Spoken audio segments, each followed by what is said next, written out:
Your plan to set up your friend Carrie with your acquaintance Emerson is finally coming together. Both individuals have heard all about each other, and they're eager to meet for dinner. You've just made them a reservation for Friday night, and you're about to text Carrie the details when an unsettling thought crosses your mind. Carrie is always late. And not just by 5 minutes. We're talking 20 or even 30 minutes late. Carrie seems to view punctuality as an oppressive relic of an earlier era. But what if you told them dinner was at 6 instead of 6:30? That way they would almost certainly arrive on time. You really want this relationship to work, so should you lie? Take a moment to think, what would you do? Maybe you should lie. You think this new relationship could be great for Carrie, and you don't want them to ruin it before it's even begun.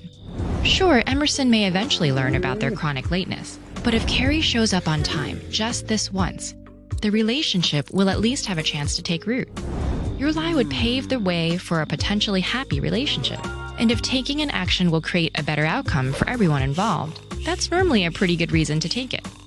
But isn't it morally wrong to lie? The absolutist position on lying associated with German philosopher Immanuel Kant holds that lying is always immoral, regardless of the circumstances. In other words, there's a moral rule which forbids lying, and that rule is absolute.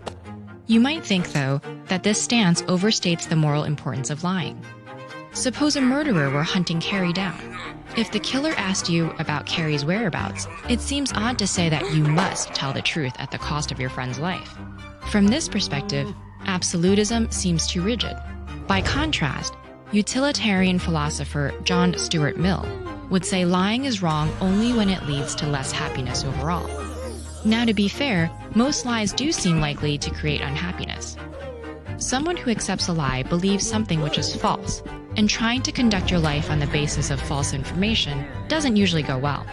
However, in some circumstances, perhaps including your situation, lying might produce more happiness overall. In those cases, utilitarians say it's not morally wrong to lie. In fact, it might even be your moral duty to do so.